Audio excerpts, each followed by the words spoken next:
Capítulo 3: Aprendizagem. A aprendizagem é geralmente definida como a aquisição de conhecimento, habilidades e capacidades através do estudo da experiência ou ensino. Mas esse é o resultado. E o processo, como aprendemos? A aprendizagem sempre envolve autodesenvolvimento. Aprender a agir de forma diferente, pensar de forma diferente e nos sentirmos diferentes. A aprendizagem é natural. Aprendemos a todo momento. É parte da adaptação às circunstâncias mutantes. No entanto, nem sempre pensamos nisso como aprendizagem. Aprender não é a mesma coisa que ensinar e pode nada ter a ver com ensinar. Podemos aprender algumas coisas sendo ensinados diretamente e outras coisas no processo. Por exemplo, podem nos ensinar matérias diferentes na escola e durante o processo podemos vir a crer que não somos muito bons em aprender, quando na verdade não somos muito bons em sermos ensinados. Muitas escolas não são bons lugares para aprender. A aprendizagem também não é a mesma coisa que educação. Educação descreve os resultados da aprendizagem e é frequentemente testada através de exames.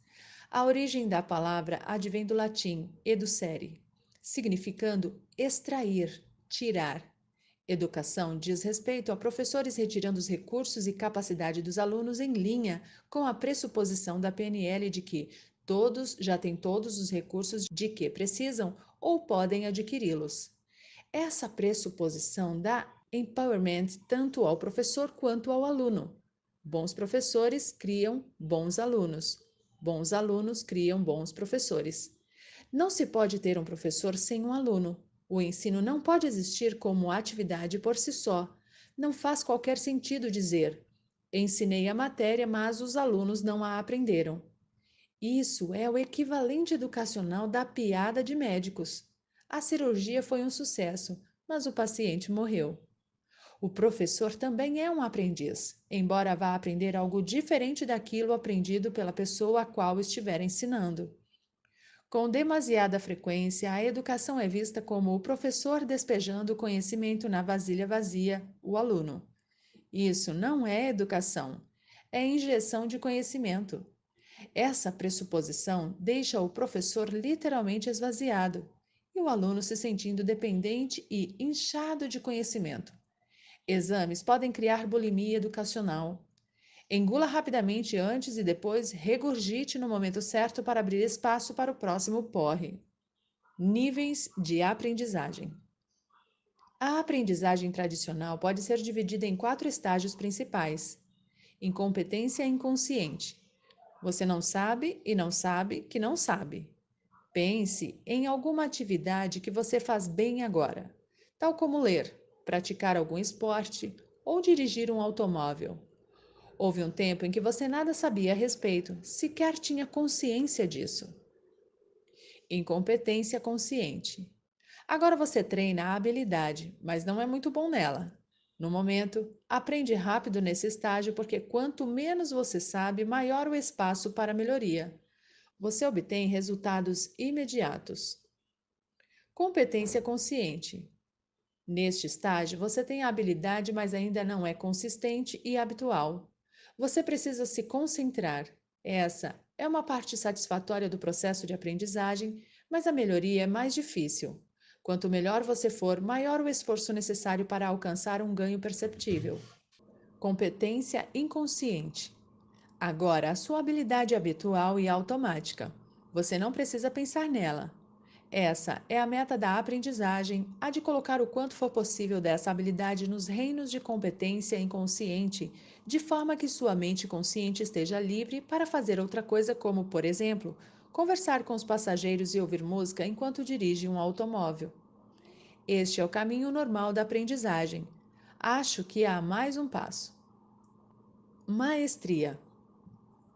A maestria é mais do que competência inconsciente, possui uma dimensão estética adicional. Não só é eficaz, mas lindo de se ver. Quando você alcança a maestria, não precisa mais tentar. Tudo acontece em um fluxo constante. Você adentra um estado de fluxo. Tal estágio exige tempo e esforço para ser alcançado. mas os resultados são mágicos. Você sabe que está vendo um mestre porque, embora não possa apreciar cada faceta de sua habilidade, ele faz com que pareça fácil. A aprendizagem em qualquer nível demanda tempo.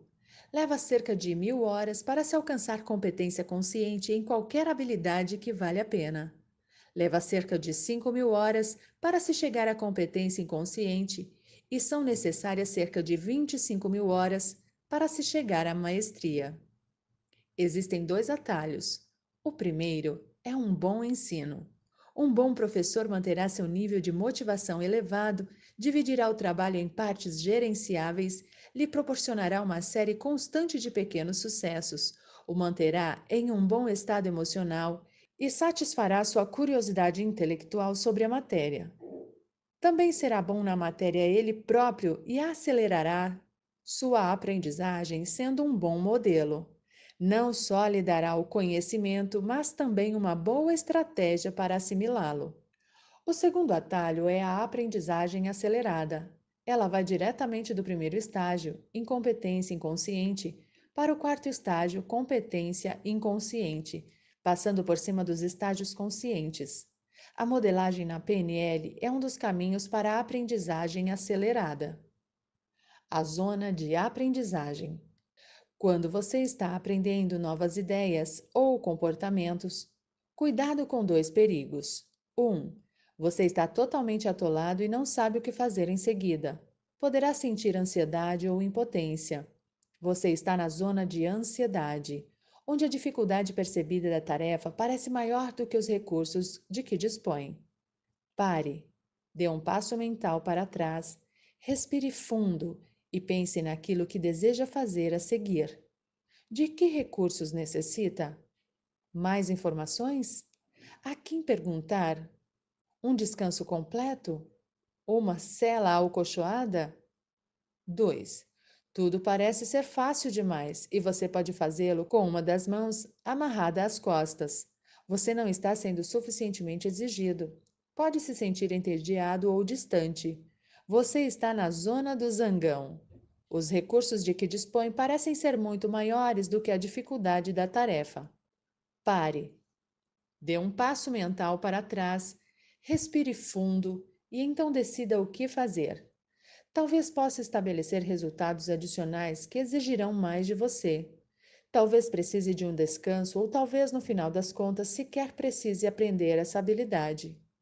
A zona de aprendizagem é quando a dificuldade percebida se equipara aproximadamente aos recursos percebidos.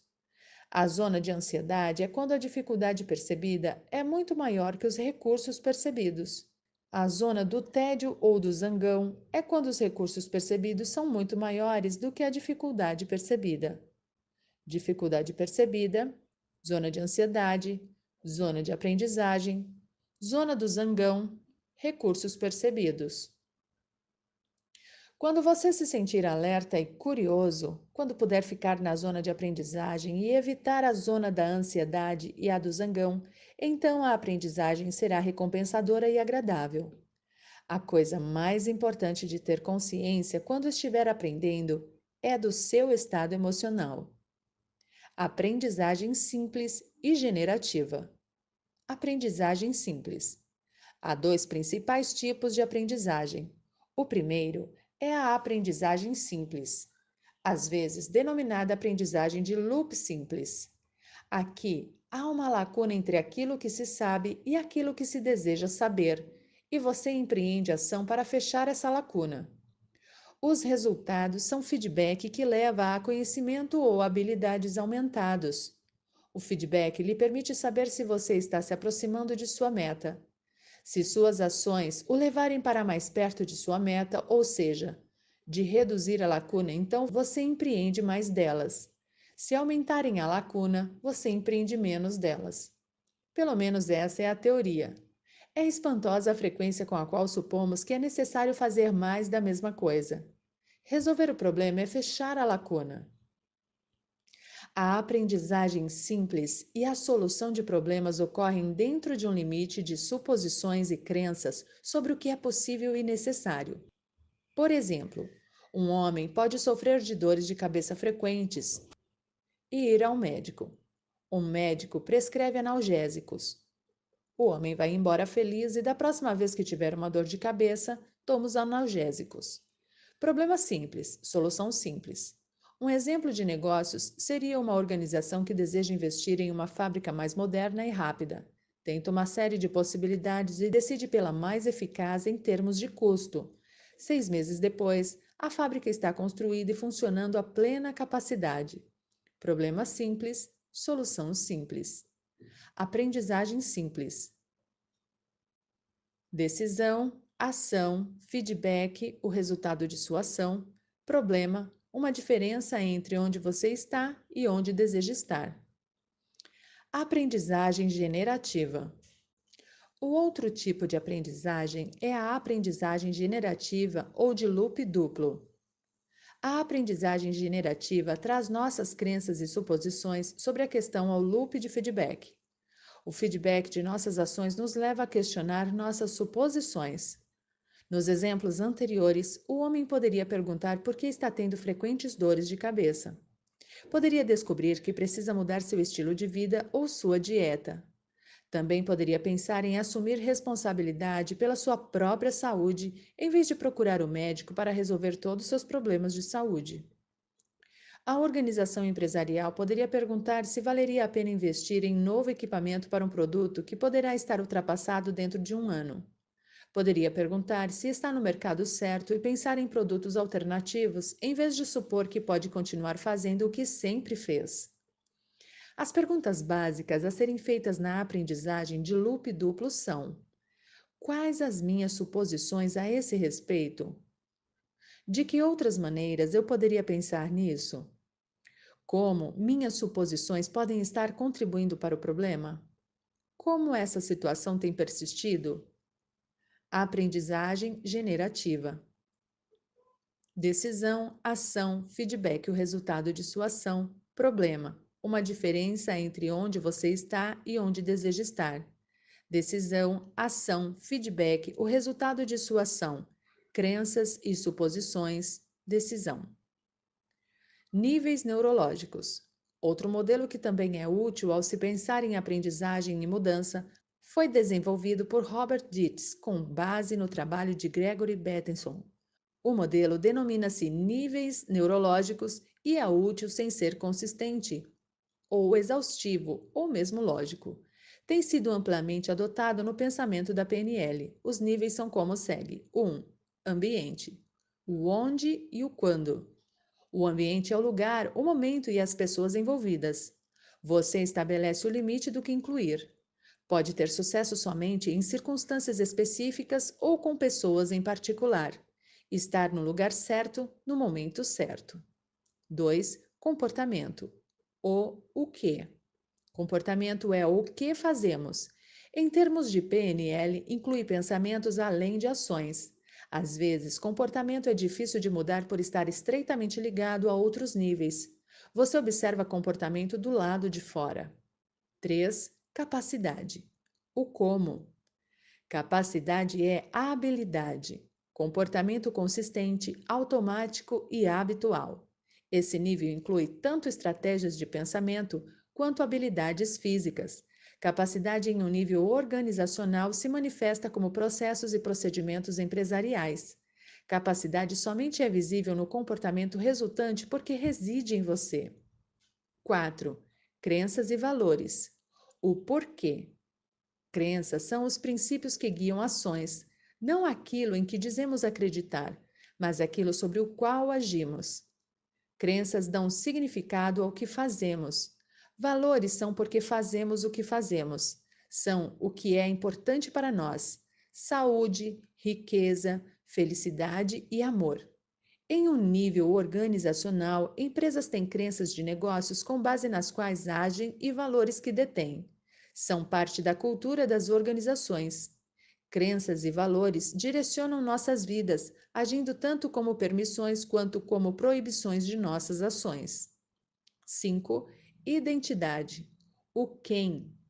Identidade é o seu senso de si mesmo, as crenças e os valores essenciais que definem você e sua missão de vida. Ela é constituída ao longo de toda a sua vida e é bastante resiliente. Nós nos expressamos através de nossos comportamentos, habilidades, crenças e valores, mas somos mais do que todos ou do que qualquer um desses. Nos negócios, a identidade organizacional é a cultura empresarial. Ela emerge da interação dos demais níveis. 6. Além da identidade, conexão. Este é o reino da ética, da religião e da espiritualidade. Seu lugar no mundo. Para uma empresa, significa visão e como a empresa se conecta à comunidade e às outras organizações. Níveis neurológicos não são uma hierarquia. Todos se conectam entre si e todos influenciam uns aos outros. Níveis neurológicos são úteis para o estabelecimento de objetivos e resultados. Você pode especificar resultados por tipo de ambiente que deseja, como deseja agir, habilidades que deseja, atitudes e crenças que deseja adotar, tipo de pessoa que deseja ser. O próprio pensamento de resultados é uma habilidade ou capacidade, uma abordagem que você adota em todas as decisões que tomar. Pensamento de resultados se alinha com suas crenças e valores quando você vê o quão bem funciona e quando se torna um princípio importante em sua vida. O princípio de resultado alcança um nível de identidade quando você se torna o tipo de pessoa que anda em direção àquilo que deseja na vida, em vez de deixar isso ao acaso ou para que outros decidam. A linguagem dos níveis neurológicos. É possível saber em qual nível uma pessoa está pensando, ouvindo as palavras que usa. É possível, por exemplo, mapear todos os 5 níveis usando uma só sentença. Eu não posso fazer isso aqui. Quando o eu é enfatizado, é uma declaração de identidade. Eu não posso fazer isso aqui. Quando o não posso é enfatizado, é uma declaração de crença. Eu não posso fazer isso aqui. Quando fazer é enfatizado, é uma declaração de capacidade. Eu não posso fazer isso aqui. Quando isso é enfatizado, é uma declaração de comportamento. Não posso fazer isso aqui. Quando aqui é enfatizado, é uma declaração de ambiente. Não posso fazer isso aqui. Eis alguns exemplos de declarações que mostram claramente o nível a que se referem. Identidade: sou um bom gerente. Crença: fazer o MBA me ajudou muito em minha carreira. Capacidade: tenho excelentes habilidades em comunicação. Comportamento: fui mal naquela avaliação. Ambiente: trabalho bem com essa equipe. Identidade: sou basicamente uma pessoa saudável. Crença: a saúde física é importante para mim. Capacidade: sou bom corredor. Comportamento: corri uma milha em 7 minutos. Ambiente: a nova academia é um grande lugar para exercícios. Você também pode usar níveis neurológicos para explorar um problema ou quando estiver confuso e incerto sobre o que fazer. Uma vez que saiba em que nível está preso, saberá o tipo de recursos de que precisa. Ambiente: você precisa de mais informações sobre a situação? Comportamento: você tem informações suficientes, mas não sabe exatamente o que fazer? Capacidade: você sabe o que fazer, mas duvida de sua capacidade para fazê-lo? Crenças e valores: você sabe que tem a capacidade, mas não quer fazê-lo ou pensa que não é importante? Identidade: você pensa que vale a pena fazê-lo, mas de alguma forma simplesmente não é você? Confundir níveis neurológicos causa muitos problemas. O problema mais importante é a confusão entre comportamento e identidade. Crianças ouvem com frequência: você é mau, declaração de identidade. Quando fazem algo errado, comportamento. Consequentemente, muitas pessoas acreditam que são o que fazem e se julgam de acordo. Mas cada um de nós é uma pessoa capaz de fazer muitas coisas e nem todas serão aprovadas pelos outros. Níveis neurológicos separam o ato da pessoa. Você não é seu comportamento. Alinhamento de níveis neurológicos.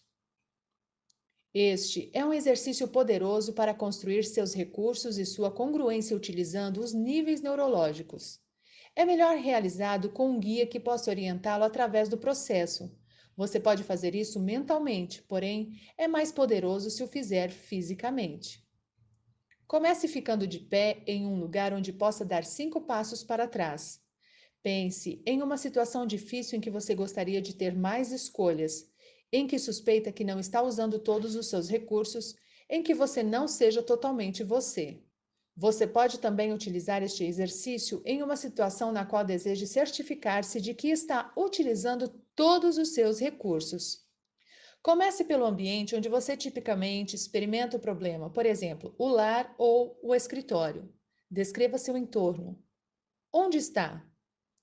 Quem está à sua volta? O que você nota?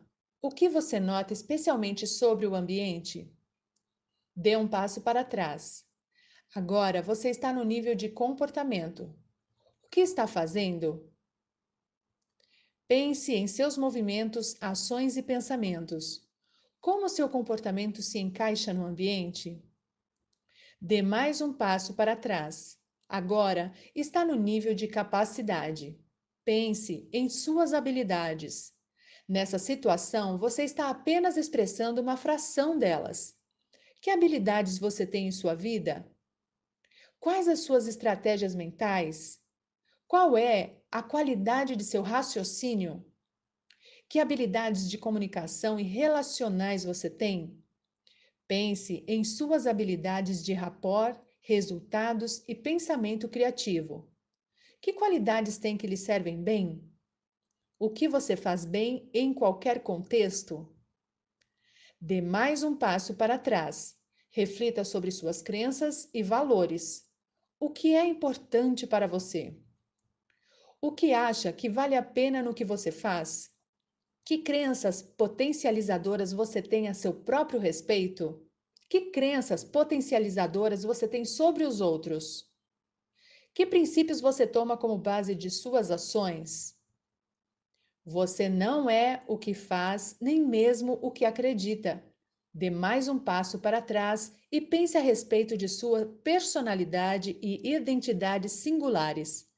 Qual a sua missão na vida? Que tipo de pessoa você é? Obtenha um senso de si mesmo e daquilo que você quer realizar no mundo. Expresse isso com uma metáfora. Que símbolo ou ideia vem à mente que parece expressar sua identidade como pessoa? Dê um último passo para trás. Pense em como você está conectado a todos os outros seres vivos e tudo o que acredita estar além de sua vida. Muitas pessoas denominam isso de reino espiritual. Você poderá ter crenças religiosas ou uma filosofia pessoal. Tome o tempo que for necessário para obter um sentido do que isso significa para você. No mínimo, isso diz respeito a como você, como pessoa singular, se conecta a outras. Que metáfora melhor expressaria esse sentimento? Leve esse sentimento de conexão com você enquanto entra em seu nível de identidade. Observe a diferença que isso faz. Agora, pegue esse sentimento intensificado de quem você é e de quem poderá ser, com a metáfora que o expressa, e dê um passo à frente para o nível de suas crenças e valores. Mantenha essa fisiologia do nível de identidade enquanto faz isso. O que é importante agora? Em que acredita agora? O que quer que seja importante? Em que deseja acreditar? Quais crenças e valores expressam sua identidade? Pegue esse novo senso de suas crenças e valores e dê um passo para frente para o nível de capacidades, mantendo a fisiologia anterior do nível de crenças e valores. Como suas habilidades estão transformadas e intensificadas com essa maior profundidade? Como suas habilidades estão transformadas e identificadas com essa maior profundidade? Como pode usar suas habilidades da melhor maneira possível? Mantenha a fisiologia do nível de capacidade e dê um passo à frente para o nível de comportamento. Como poderá agir para expressar o alinhamento que sente? Finalmente, dê um passo à frente para seu real ambiente atual. De que forma é diferente quando traz esses níveis de você mesmo para ele? Observe como se sente a respeito de onde está com essas maiores profundidade e clareza de seus valores, de seu propósito e senso de conexão. Saiba que se você fosse trazer tudo isso para a situação do problema, ela mudaria. Posições perceptuais. Uma das primeiras coisas que aprendemos sobre o mundo é que nem todos compartilham nosso ponto de vista. Uma das primeiras coisas que aprendemos sobre o mundo é que nem todos compartilham nosso ponto de vista. Para compreender uma situação plenamente, você precisa adotar diferentes perspectivas, assim como ao examinar um objeto de ângulos diferentes para ver sua largura, altura e profundidade. Um só ponto de vista oferece apenas uma única dimensão, uma única perspectiva verdadeira daquele ângulo, mas um retrato incompleto do objeto inteiro. Não existe uma perspectiva correta, seja qual for a situação. Você constrói compreensão a partir de muitas perspectivas. Todas são parcialmente verdadeiras e todas são limitadas.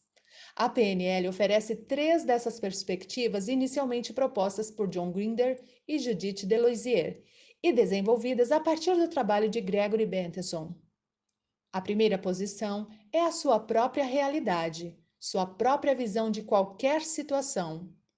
A maestria pessoal vem de uma primeira posição forte. Você precisa se conhecer e a seus valores para ser um modelo eficaz e influenciar outros através de exemplo.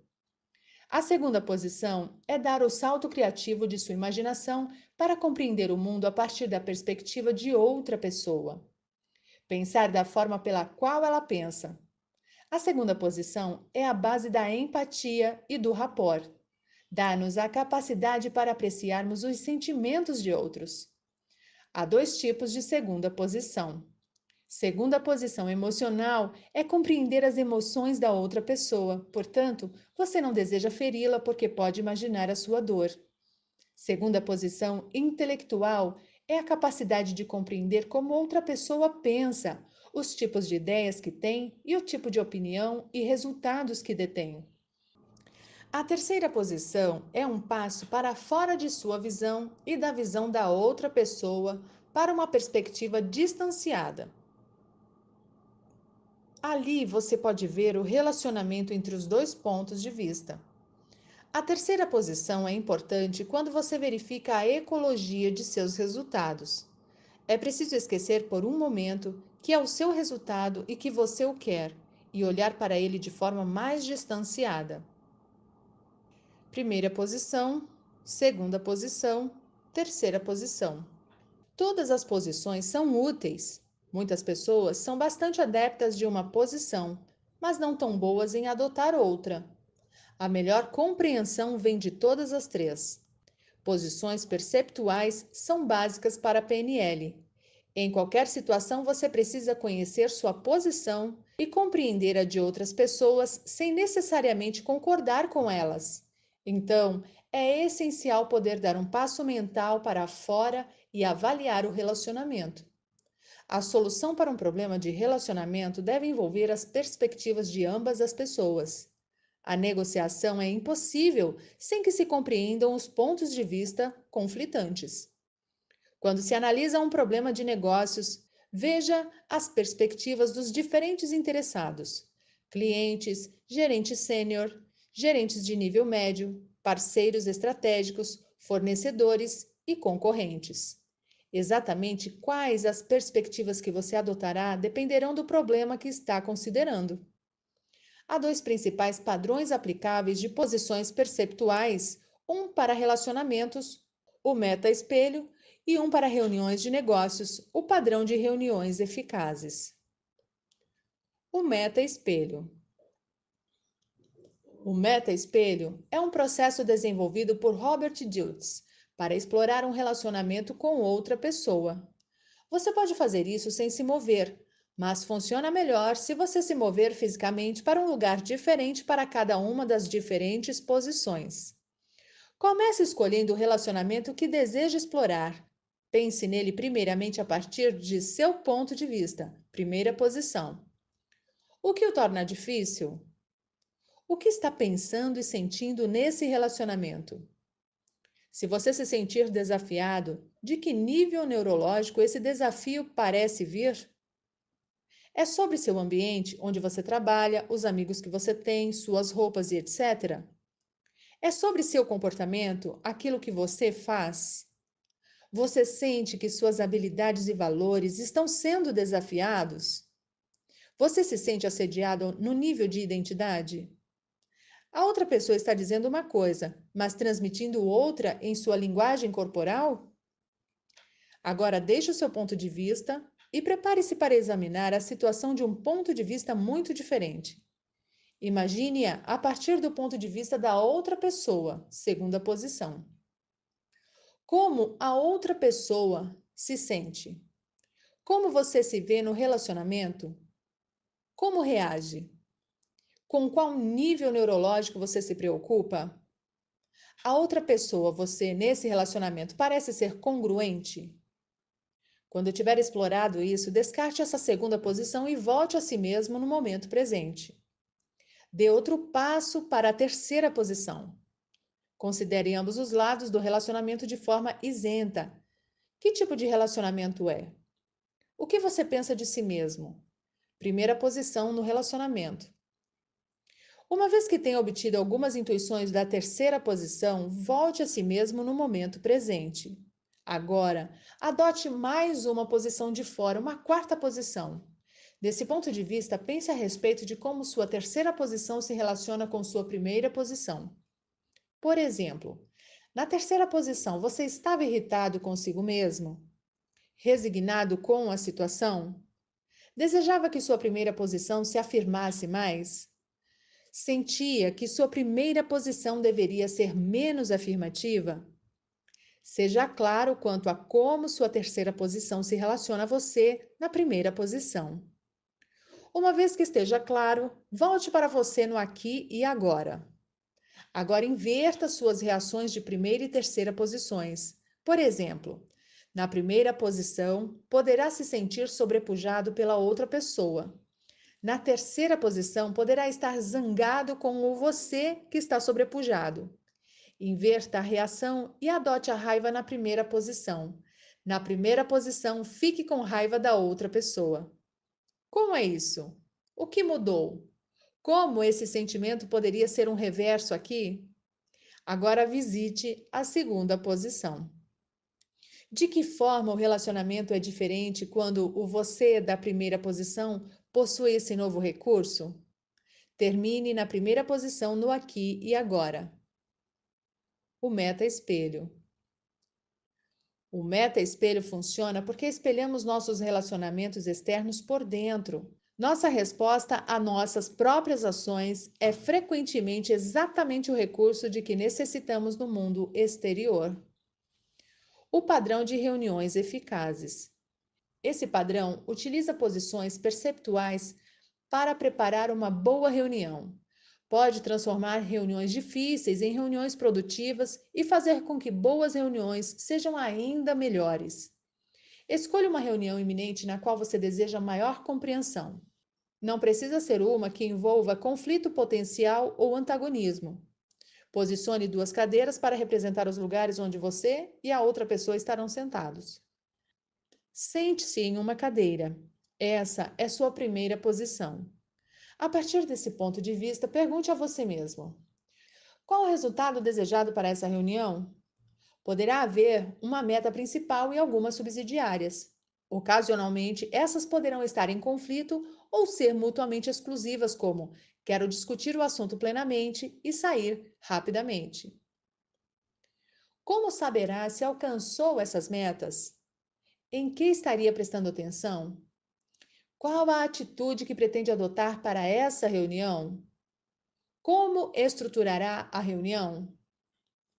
Qual será sua posição de apoio se necessária? Por exemplo, uma resposta possível seria: quero obter concordância para minha proposta e manter o bom relacionamento que tenho com a outra pessoa. Saberei ter alcançado isso quando o contrato estiver assinado, quando ouvir as palavras de concordância e vir um sorriso no rosto da outra pessoa. Serei amigável e light e começarei para resumir o que aconteceu no passado e fazendo minhas sugestões para o futuro. Se isso não funcionar, concordarei em rever minha proposta e a reapresentarei em outra ocasião. Agora fique de pé, dê uma sacudida e mentalmente deixe-se ficar sentado na cadeira.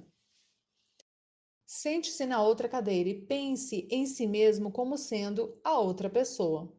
Você agora está na segunda posição. Pergunte-se a mesma coisa que antes e responda da melhor maneira possível como uma outra pessoa. É importante que, ao se referir a si mesmo na cadeira da primeira posição, você use o seu nome para estar claro quanto à separação.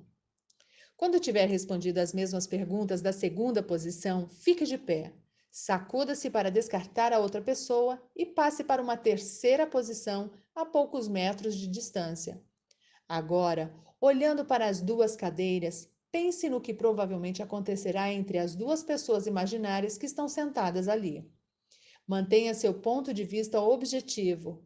Utilize os nomes das pessoas envolvidas. Como se relacionam? Faça perguntas como: que conselhos daria ao você sentado na cadeira? Há mais alguma coisa que deseje dizer a si mesmo? Que conselhos daria a outra pessoa? Qual o resultado provável dessa reunião no momento? Ambas as pessoas obterão o que querem? Se não, o que teria que ser mudado?